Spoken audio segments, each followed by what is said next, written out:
નમસ્કાર મિત્રો, આ વિડીયોમાં આપણે જોઈશું કે મુખ્યમંત્રી જ્ઞાનચક્ષુ મેરિટ સ્કોલરશિપ યોજનામાં વિદ્યાર્થીઓની 80% હાજરીની ચકાસણી કઈ સાઇટમાં જઈને કરવાની છે, તે માટે શાળાના યુઝર આઈડી અને પાસવર્ડ કયા નાખવાના રહેશે, હાજરીની ચકાસણી કરતી વખતે આપણે શું બાબતો ધ્યાનમાં રાખવાની છે અને કામગીરી માટેની છેલ્લી તારીખ કઈ છે.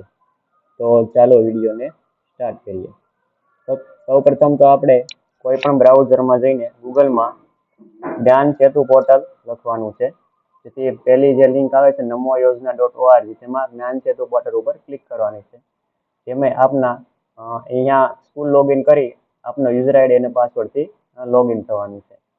લોગિન થશો એટલે આ પ્રકારની સ્ક્રીન આવશે, જેમાં આપણે ડાબી બાજુ જે મેનુ આપેલા છે તેમાંથી સ્ટુડન્ટ એટેન્ડન્સ વેરિફિકેશન ઉપર ક્લિક કરવાનું રહેશે. જો આપની શાળામાં મેરિટમાં આવેલ બાળકોની યાદી અહીંયા બતાવશે. જે બાળકોની હાજરી 80%ની ઉપર છે તેવા બાળકોની સંખ્યા અહીંયા બતાવશે. જે બાળકોની હાજરી 80%થી નીચે છે તેવા બાળકોનું સંખ્યા અહીં બતાવશે, અને જે બાળકોની હાજરી 80%થી નીચે છે તેનું લિસ્ટ અહીંયા આપને જોવા મળશે અને તેની જમણી બાજુ એક યસનું બટન જોવા મળશે. તો સૌ પ્રથમ આ કાર્યવાહી કરતા પહેલા આપણે શું બાબતો ધ્યાનમાં રાખવાની છે તે આપણે જોઈશું. જે અહીંયા મેનુ આપેલું છે તેમાંથી બાળકોની હાજરી ઓનલાઈન એટેન્ડન્સ સિસ્ટમમાં હાજરી ઓછી હોવાના કારણોસર ચૂકવણી માટે મોકલવામાં આવેલ નથી આ બાળકોને. તો તેવા વિદ્યાર્થીઓની માહિતી સિસ્ટમમાં આપણે ફરીથી ચેક કરવાની છે, જેની હાજરી 80%થી ઓછી છે તેવા બાળકોની.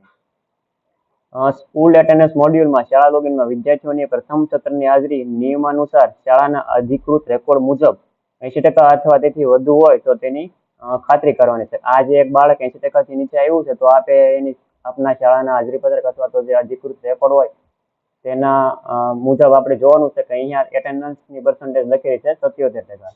તો તે સાચી છે કે નહીં. જો આપના રેકોર્ડ મુજબ વિદ્યાર્થીઓની હાજરી 80%થી વધુ હોય તો આપણે અહીંયા યસ બટન ઉપર ક્લિક કરવાનું છે. સ્કૂલ એટેન્ડન્સ મોડ્યુલમાં જે વિદ્યાર્થીની હાજરી 80% શાળાના અધિકૃત રેકોર્ડ મુજબ અથવા તેથી વધુ હોય તેવા વિદ્યાર્થીઓની એન્ટ્રી પર આપણે અહીંયા યસ ઉપર ક્લિક કરવાનું છે, જેથી વેરિફિકેશન થઈ જાય કે શાળાના રેકોર્ડ મુજબ બાળકોની હાજરી 80%થી વધુ છે. સ્કૂલ એટેન્ડન્સ સિસ્ટમમાં સમય મર્યાદામાં પૂર્ણ થયા બાદ હાજરી વેરિફિકેશન બંધ કરવામાં આવશે અને જે વિદ્યાર્થીઓની એન્ટ્રી પર યસ વિકલ્પ પસંદ થયેલ હશે તેમને ત્યારબાદ ચૂકવણી માટે મોકલવામાં આવશે. આ સમગ્ર જે કામગીરી છે તેની છેલ્લી તારીખ 24/4/2026 છે. ત્યાં સુધીમાં તમામ શાળાએ આ કામગીરી પૂર્ણ કરવાની રહેશે. સમય મર્યાદા પૂર્ણ થયા બાદ બાકી રહેલ બાળકોની હાજરી 80% નથી તેમ માનીને ચૂકવણી માટે પ્રક્રિયા હાથ ધરવામાં આવશે.